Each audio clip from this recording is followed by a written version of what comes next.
प्रेम प्रणाम साथियों। शुरू करते हैं हमारे भीतर की यात्रा, हमारी खुद की निजी यात्रा, अपने आप की यात्रा। कहा है, सुख दुखे जन्म मृत्यु देवात एव इति निश्चयी साध्यादर्शी निरायासः कुर्वन् अपि न लिप्यते। सुंदर तो श्लोक है और बड़ा प्यारा इसका अर्थ है। कहा है इन्होंने कि सुख दुखे जन्म मृत्यु, सुख दुख जन्म और मृत्यु देवात एव इति निश्चयी, ये सभी प्रारब्ध के अधीन है, ये प्रकृतिस्थ है, ये नियमबद्ध है। ये जो प्रवाह चल रहा है संसार का, उसके अंतर्गत चल रहा है, ये हमारे हाथ में नहीं है।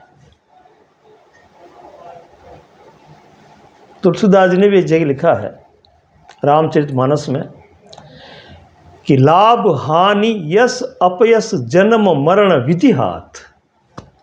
ये 6 चीज़ें, लाभ हानि, यश और अपयश, जन्म और मरण, ये विधि के हाथ में है। विधि का मतलब नियम, जिसको संस्कृत में ऋत कहा जाता है। और बोध स्वरूप जो व्यक्ति हो जाता है, जिसकी प्रज्ञा जग जाती है, उसको ऋतंभरा स्थिति मिलती है। योग दर्शन में भी ऋतंभरा स्थिति का वर्णन आता है। तो ये जो ऋत है, ये जो नियम है, ये जो प्रकृति के नियम है, ये सब पर समान रूप से लागू है। इसमें कोई घटा बढ़ी नहीं, ये आते ही हैं, ये निश्चय है, निश्चित है। ये जब ये समझ में आ जाता है कि सुख दुख आएंगे, जन्म और मृत्यु भी होगी और ये निश्चित है, हम इसमें कुछ भी नहीं कर सकते। जो निश्चित चीज़ है उसके लिए फिर दुख किस बात का, उसके लिए परेशान होने की कहाँ ज़रूरत। बस जो होना होगा वो होगा ही, तो फिर उसको देखते रहो, उसके साथ रहो, जैसा होगा देखा जाएगा। क्योंकि ये लंबे समय से ऐसा होता आ रहा है हर एक के साथ। जिसने देह धारण की है, जो जो इस संसार के इस परकोटे में आया है, इस नियम में जो बद्ध हुआ है, उस पर ये नियम लागू हुए हैं, वो इससे प्रभावी हुआ है। और ऐसा आज नहीं, अनादिकाल से चलता आ रहा है। जब ऐसा ही हो रहा है और उसमें कोई परिवर्तन करने की गुंजाइश नहीं, कोई संभावना नहीं, तो फिर चिंतित होने की कहाँ ज़रूरत। फिर उस पर पुनर्विचार करके और एक घुटन पैदा करने की कहाँ ज़रूरत। सहजता से जियो, सहजता से देखो, ऐसा होना ही है, हो जाएगा। तो बहुत सी बातें ऐसी होती है जो घटना कम समय की होती है, लेकिन उस घटना को लेकर के जो हमारे मन में विचार चलते हैं, वो लंबे समय तक चलते हैं।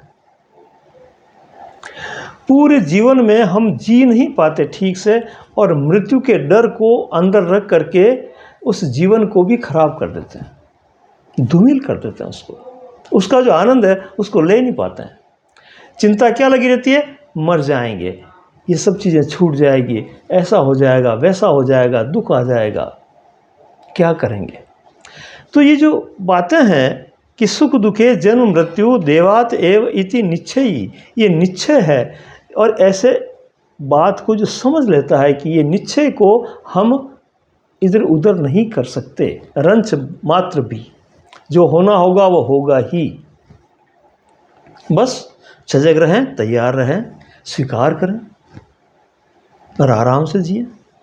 तो वो जो घटना घटनी है वो इतनी लंबी नहीं होती है, लंबा होता है हमारा विचार, हमारी सोच, उसके प्रति बार बार उसमें जो है गिर करके और व्यथित होना, दुखी होना, ये हम ज़बरदस्ती करते हैं। वो हुआ नहीं, अभी घटा नहीं है, उससे पहले हम कितनी बार जो है दुखी हो जाते हैं सोच करके। तो ये श्लोक ये बता रहा है कि ऐसी जो सोच है, ऐसी जो परिकल्पना है, ऐसा जो मानस तुमने बना दिया है उससे उबरो, उससे दूर हो जाओ, उसको बार बार मत सोचो। तो क्या करना कि साध्यादर्शी निरायाशः कुर्वन् अपि न लिप्यते। साध्यादर्शी जो अच्छी तरह से सधा हुआ है, अपने आप में संयत है, जो सम स्थिति में है, बैलेंस्ड जो है, वो साध्यादर्शी अपनी समदर्शिता से निरायाश, बिना किसी आशा को किए हुए, बिना किसी संभावनाओं को लादे हुए, बिना किसी परिकल्पना के, कुर्वन् अपि न लिप्यते, चलता रहता है, जीता है, लेकिन लिप्त नहीं होता, उसको बार बार दोहरा करके दुखी नहीं होता। ऐसी गूढ़ बात इसमें बताई है। और ये बात जो है, जिस जो ज़्यादा जी चुके हैं इस संसार में, उनको ज़्यादा जल्दी समझ में आएगी, क्योंकि उन्होंने बहुत से उतार चढ़ाव देखे हैं, बहुत सी कोशिशें की है, प्रयत्न भी किए हैं, लेकिन जो होना था वो हुआ ही। निश्चय है, ये तय है। इस तय को आप इधर उधर नहीं कर सकते। ये प्रकृति का नियम है और उस नियम के अंतर्गत हमारी देह है। वो जैसे चलाएगी वैसा चलना स्वीकार कर लें, सहजता से राजी होकर के जिए। वो घटना इतनी दुख नहीं देती है जितना हमारा जो ये उधेड़ बुन है, हमारी जो सोचने के और विचारों की जो उथल पुथल है, वो हमें दुखी करती है और उससे हम ठीक से जी भी नहीं पाते। कितनी सुंदर बात कही है इन्होंने। तो ये सब संकेत हैं, सब ऐसे जो सूत्र हैं, उसमें कुछ करने की ज़रूरत नहीं है, सिर्फ समझना है कि आखिर हो क्या रहा है और हमें कैसे उसमें जो है रहना है, हमें रहना सीखना है। ये जब आ गया, समस्या उतनी नहीं रहेगी जितनी हम सोचते हैं। हम सोच करके, विचार कर करके समस्या को बढ़ा देते हैं और वो जो आएगी और हम भुगतेंगे, उससे अधिक हम भुगतान कर लेते हैं। ये हमारी कमजोरी है। इस कमजोरी को अष्टावक्र ने पकड़ा, मानस की कमजोरी को, और कहा कि ये जो दोहराना है बार बार, ये बंद करें और जिए आराम से। होना होगा, हो जाएगा। ठीक है, अब आगे चलते हैं। वो कि चिंतया जायते दुखम। देखो, इसी श्लोक से जुड़ा हुआ दूसरा श्लोक वो कहते हैं कि चिंतया जायते दुखम। चिंता दुख को जायते, जन्म देती है, दुख को जन्म देती है चिंता। और हम साधारण भाषा में कहते भी हैं कि चिंता चिता से भी बढ़कर के है। चिता एक बार जलाती है इस शरीर को, और चिंता लगातार जलाती है। चिंता जायते दुखम न अन्यथा यह इति निश्चयी, न अन्यथा यह इति निश्चयी। चिंता के अलावा दुख का दूसरा कोई कारण हो, ऐसा कुछ नहीं है। ये भी निश्चय कर लो बुद्धि में, ये भी बिठा लो बुद्धि में कि चिंता ही दुख का मूल कारण है। ये चिंता ही अनेक प्रकार की परिकल्पनाएं करके और भ्रमित करके हमें बार बार उसमें जो है धकेलती है, भयभीत करती है, हमें असुरक्षित महसूस करवाती है। और चाहे कितना भी प्रयत्न कर लो, सुरक्षा का कोई सुरक्षित नहीं रह सकता। ऐसा कोई नियम है ही नहीं संसार में। संसार, ये जो जगत है, ये निरंतर चलने वाला, परिवर्तनशील है। और यदि हम किसी को अपरिवर्तन करना चाहते हैं, किसी को ठहराव करना चाहते हैं, किसी को ऐसा दृढ़ बांध करके कि ये ऐसा ही रहे, बदले नहीं, ऐसा हो नहीं सकता। ऐसा कोई नियम नहीं है। तो जो संसार का जो परम नियम है, उस परम के साथ में हम तो उसके अंश हैं, उसके अनुसार ही हमें चलना होगा। ये स्वीकार करना होगा और ये निश्चय करना होगा, ये समझना होगा कि चिंता करने से कुछ नहीं होगा। चिंता की जगह चिंतन करो। चिंता क्यों? और चिंतन क्या? ये निश्चय करना, यही चिंतन है कि ऐसा होगा ही, ऐसा होता रहा है, हो रहा है और होगा। ये उसका नियम है, उसके नियम के अंतर्गत हमारा जीवन चल रहा है। तो ये हमें निश्चय करना है। और तया हीनः सुखी शांतः सर्वत्र गलित स्पृह, जब तक ये चिंता गलित नहीं होगी, अस्पर्शित नहीं होगी, इनकी हवा जब तक हमें नहीं लगेगी, तब तक हमें कोई दुखी नहीं कर सकता। हम ज्यों के त्यों ठीक ही हैं। दुखी भी हम कब होते हैं? जब हम तुलना करते हैं, जब हम भयभीत होते हैं, जब हम अधिक की इच्छा करते हैं, योजना बनाते हैं, ऐसा नहीं और ऐसा हो जाए, इस तरह का प्रयास करते हैं। तो ये जितने भी क्रिया है, गतिविधि है, ये हमें उलझन में डाल करके और उसी में फंसाती रहती है। और जीवन का जो एक सरल और एक तरंगित, एक मधुर ध्वनि के साथ में जो प्रवाह चल रहा है, उसका साथ नहीं होने देती, उसकी आहट हमें सुनाई तक नहीं देती, उससे हम वंचित रह जाते हैं और हम हमारी कोलाहल में गिर करके व्यथित होते हैं, दुखी होते हैं, घबरा जाते हैं। तो इस बात को ये बार बार कह रहे हैं कि ये तो होगा ही, जो निश्चय है, जो नियमबद्ध है, उस नियम के अनुसार हमें ढलना है, राजी होना है, दुराग्रही नहीं होना है, हठी नहीं होना है, हमें आत्मसात करना है, स्वीकार करना है। हम पूरे को यूँ क्यों समर्पित करना है उसके प्रति कि जो तू करे राजी हूँ उसमें, तेरी रजा में मेरी रजा, तेरी इच्छा में मेरी इच्छा। ऐसा जो समर्पित भाव आ जाता है, सुख से जीवन जीता है, वो आनंद से रहता है। और जब इधर उधर ताक झांक करता है, दौड़ धूप करता है, हाथ पांव मारता है, तो जाकर के उस नियम को क्रॉस तो कर नहीं सकता, क्योंकि नियम तो प्रबल है। और क्रॉस नहीं करने से उसको पश्चाताप भी होता है, दुख भी होता है, और वो अंदर अंदर कुंठाओं से गिर गिर करके दुखी होता रहता है। तो ये जीवन जो सरलता से, सहजता से बह रहा है, उसमें वो आनंदित नहीं हो सकता। ये तैरना छोड़ दो, बहना शुरू कर दो। तैरना हाथ पांव मारना है, इधर उधर अपनी इच्छाओं के अनुसार जो है गति करना है, लेकिन जो बहना है वो समर्पण है, जिधर ले जाए। और ये जो पूरा सरकमटेंस चल रहा है, जो पूरी गतिविधि, जो पूरा नियम प्रकृति का चल रहा है, वो उसी एक से चल करके फिर एक पर जा रहा है। ये चक्र पूरा हो रहा है। यदि हम हाथ पांव न मारें तो ये वहीं ले जा रहा है हमें। हर नदी समुद्र की ओर जा रही है। यदि हम उस नदी के समर्पित हो जाएं, उसमें बहना शुरू कर दें, अपन राजी हो जाएं कि जिधर तू ले जाए मैं राजी हूँ, तो समुद्र ही मिलेगा और बड़ी सरलता से मिलेगा, बिना प्रयास के मिलेगा। ये समझ में आ जाना बहुत ही ज़रूरी है। कहते हैं आगे ये कि न हम देह न मैं देह बोधः अहम इति निश्चयी। मैं देह नहीं हूँ, देह मेरा नहीं है। यानी कि ये जो शरीर है ये मैं नहीं हूँ और शरीर मेरा नहीं है। यानी कि शरीर से तीनों काल में मेरा कोई वास्ता नहीं है।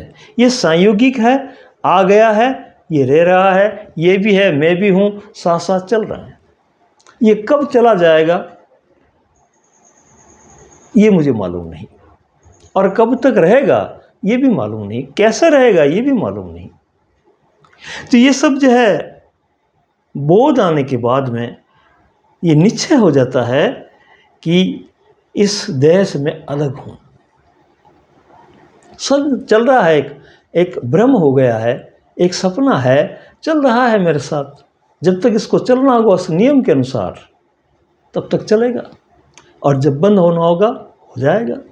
क्योंकि मेरा तो कोई इस पर अधिकार नहीं है, न तो मैंने इसको बनाया है, न मैं इसको चला रहा हूँ, न मैं इसको अलग कर सकता हूँ। ये तो नियम के अनुकूल है। उस नियम के अंतर्गत जो होना है वो हो रहा है, मैं इसमें क्या करूं?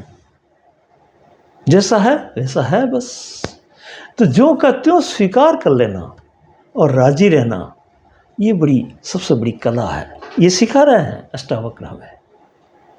कहते हैं कि केवलम इव संप्राप्तः न स्मरति अकृतम कृतम। मैं देह नहीं हूँ, देह मेरा नहीं है, इस बोध को निश्चय कर लें। उसके बाद में फिर जब देह से हमारी आसक्ति नहीं है तो फिर किस प्रकार का लेना देना, किस प्रकार की उलझन, किस प्रकार की दौड़ धूप, क्योंकि सब देह को लेकर के ही तो ये सब कुछ क्रियाएं, गतिविधि, इच्छाएं, पूर्ति, लाभ, हानि, मान, अपमान, ये सब जितना भी चल रहा है इस देह की वजह से चल रहा है। और जब ये निश्चय हो गया, बोध हो गया कि देह मेरी नहीं है, मेरी क्या किसी की नहीं रही, जब तक साथ था चली, जब छूटी तो छूटी गई, अभी भी मेरे नहीं है, क्योंकि मैं चेतन हूँ, ये जड़ है। चेतन और जड़ का कहीं कोई तालमेल नहीं, कहीं कोई मिलाप नहीं, ये कभी तीनों काल में मिल ही नहीं सकते, एक हो ही नहीं सकते। तो कोई लेना देना नहीं इससे, है तो है और जाए तो जाए। ऐसा जो निश्चित हो जाता है, निश्चिंत कौन हो जाता है? जो ऐसा निश्चय कर लेता है, ऐसा समझ लेता है, वो निश्चिंत हो जाता है। तो फिर न स्मृति अकृतम कृतम, अभी क्या करना है क्या नहीं करना है इसके प्रति इसका भी विचार वो नहीं करता। ठीक है, जैसा चल रही है चल रही है, मुझे क्या।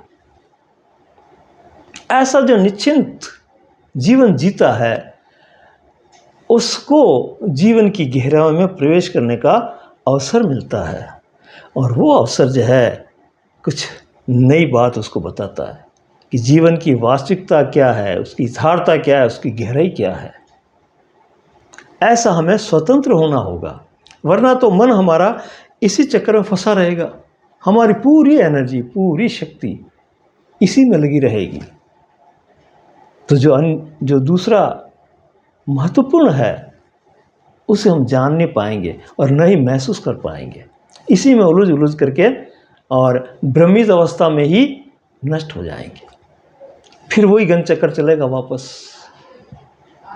क्योंकि जो हम कहते हैं कि अंतमति सो गति,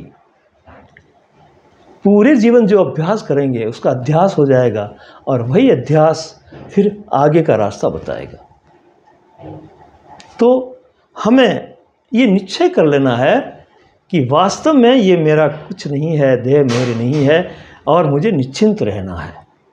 जो होगा वो सबके साथ हो रहा है, मेरे साथ भी होगा, देह के साथ भी होगा, लेकिन मुझे इससे कोई लेना देना नहीं, मैं निश्चिंत हूँ। ब्रह्म स्तंभ पर्यंत अहम एव इति निश्चयी निर्विकल्प शुचि शांत प्राप्त अप्राप्त विनिवृत। बड़ी अच्छी बात है ये भी कि ब्रह्मा से लगा करके स्तंभ पर्यंत, तृण तक, छोटी से छोटी चीज़ से लगा करके बड़ी से बड़ी, ये जितना जो कुछ भी है उसको मैं जान रहा हूँ, मैं उसका दृष्टा हूँ, मेरे सामने ये सब कुछ हो रहा है। और ये जब सब मेरे सामने हो रहा है, मैं जान रहा हूँ, ये निश्चय कर लें, ये भी निश्चय की बात है। इस प्रकरण में, ये जो 11वां प्रकरण है, इसमें निश्चयात्मक बुद्धि पर जोर दिया गया है कि बुद्धि में निश्चय होना बहुत ज़रूरी है। जब तक निश्चय नहीं होगा तब तक संदेह रहेगा, और संदेह रहेगा तो वो धारणा जोर करेगी, जो कल्पना पहले हमने उसमें डाल रखी है वो, और हम जो है इधर उधर दाएं बाएं होते हुए दुखी होते रहेंगे। इसलिए निश्चय बुद्धि बहुत ही ज़रूरी है। बुद्धि को निश्चय करना है, बुद्धि को परिपक्व करना है, उसको समझा करके वहाँ मजबूत करना है, स्थिर करना है कि ऐसा ही है, ऐसा ही चल रहा है। लंबे समय से जो अनुभूतियाँ आ रही है, अनुभव कर रहे हैं हम, उसमें ऐसा ही हो रहा है कि प्रकृति के नियम के अनुसार ही सब चल रहा है। निर्विकल्प मैं बिना किसी विकल्प के हूँ, क्योंकि ये अन्य जब अन्य के साथ मेरा अध्यास जुड़ जाता है और उसके साथ में मैं अभ्यास करने लगता हूँ तो जाकर के विकल्प बनते हैं, विचार बनते हैं। तो जब अन्य है ही नहीं, मैं ही हूँ और मैं सिर्फ दृष्टा हूँ, इनको देख रहा हूँ, अलग हूँ, तो मैं निर्विकल्प हूँ। विकल्प करने की जरूरत नहीं, कल्पना करने की जरूरत नहीं। शुचि है, मैं शुद्ध हूँ। शुद्ध क्यों हूँ? क्योंकि विकार से ही विकृतियाँ पैदा होती है और विकृतियाँ जो है अशुद्धता ला देती है। तो शुचि का मतलब मैं शुद्ध हूँ, अगर मैं मिला हुआ नहीं हूँ तो। निर्विकार हूँ, शुद्ध हूँ, निर्विकल्प हूँ और शांत है। जब ऐसा है, विकार नहीं है और कोई अशुद्धि नहीं है, तो फिर शांति ही है। फिर अशांति कहाँ से आएगी? शांत प्राप्त अप्राप्त विनिवृत। प्राप्ति और अप्राप्ति दोनों से मैं निवृत्त हो चुका हूँ। मुझे न तो कुछ चाहिए और न मैं इच्छा करता हूँ कि ऐसा मिल जाए, और जो नहीं मिला है उसकी भी मुझे चिंता नहीं, मिले हुए का मुझे हर्ष नहीं। ऐसी स्थिति में जो रहे, ऐसी निश्चयात्मक बुद्धि जिसकी हो, वो आनंदित रहता है। अंतिम में इसका श्लोक है 11वें प्रकरण का कि नाना आश्चर्यम इदम विश्वम न किंचित इति निश्चयी निर्वासन स्फूर्ति मात्रो न किंचित इव साम्यति। बहुत ही बढ़िया बात कही है कि संसार में अनेक आश्चर्य, अनेक घटनाएं हमारे जीवन में घटित हो रही है और घटेगी भी, क्योंकि ये बड़ा विचित्र है। अनेक भ्रम पैदा हो रहे हैं और हम समझ में नहीं पा रहे हैं उसको। ऐसा विचित्र संसार है ये। तो ये जो स्वप्न जगत है, इसमें कब क्या, कौन सा, कैसे आ जाए, कितनी देर वो ठहरे, क्या परिणाम दे, क्या प्रभाव हम पर छोड़े और कब विलीन हो जाए, हमें कुछ भी मालूम नहीं। हम तो सिर्फ इसको देख रहे हैं, आ रहा है, जा रहा है।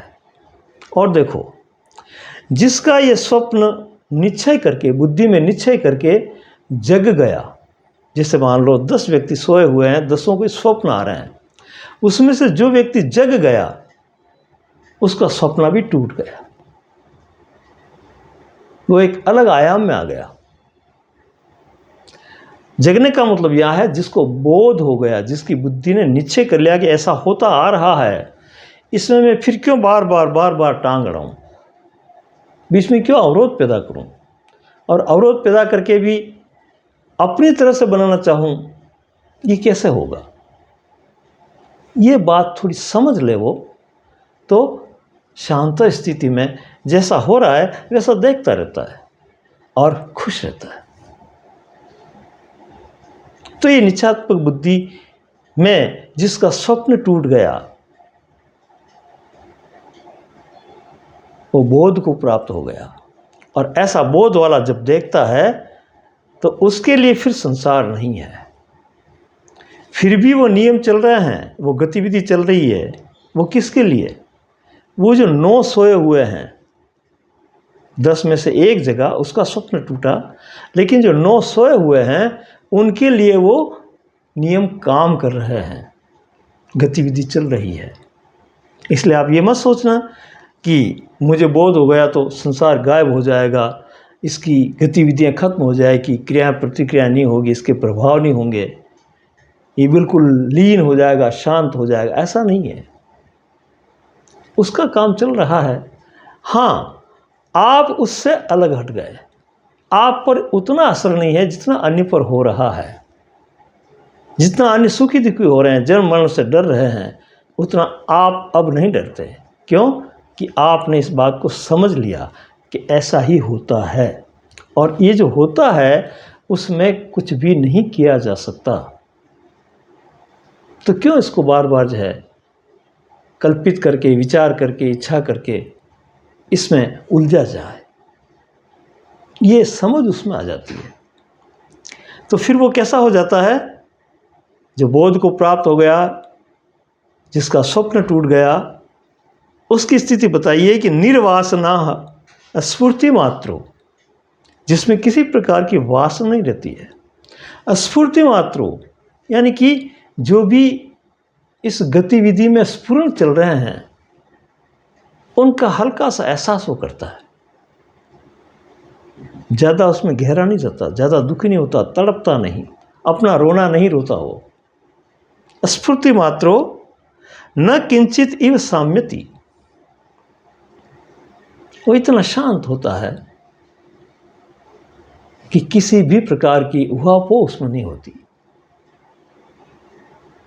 उसमें जो एक घबराहट और एक चंचलता थी वो शांत हो जाती है, जीता है आराम से। और ये जीना एक अलग ही तरह का आयाम है। ऐसा जो जीने लग गया, पहली बात तो ये समझ में आती नहीं है बात, ये उसी की समझ में आएगी जो थोड़ा अपनी बुद्धि पर, मन पर थोड़ा ध्यान दे करके उनको देखेगा, उनकी क्रियाओं को, हलचल को, गतिविधि को, ये कैसे पैदा हो रही है, क्यों हो रही है और इसके क्या प्रभाव आ रहे हैं। ये प्रभाव भ्रमित कर रहे हैं, मिथ्या हैं कि सत्य हैं, ये कहाँ तक रहेंगे, किससे हो रहे हैं, इसके पीछे क्या बैक फोर्स है।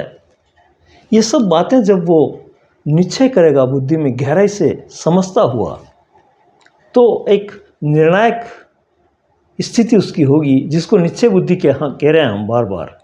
तो वो जो निर्णायक है, वो जो निर्णय है उसका, उस पर वो अटल रहेगा, उस पर स्थिर हो जाएगा, और उस पर स्थिर होते ही बाकी चीज़ें चलती रहो। वो अपने निर्णय पर खड़ा है कि ये ऐसा है, ये चाहे दूसरा होता रहे, मैं अपनी जगह हूँ। तो स्वस्थिति हो जाएगी। ये स्वस्थिति जिसके होते ही परिस्थिति से प्रभावित नहीं होगा। वो स्वस्थिति पर परिस्थिति प्रभावित नहीं होती है। ये स्व वाला जब अपनी स्थिति को छोड़ करके पर में जाता है, अन्य में जाता है, तो अन्य की स्थितियाँ इसको प्रभावित करती है। ये राज की बात है। इसको जो समझ लेता है और अपनी बुद्धि में निश्चय कर लेता है कि जो चल रहा है चलने दो, मुझे क्या उससे, मैं अपने हाल में मस्त रहूं, मैं अपना आप में रहूं।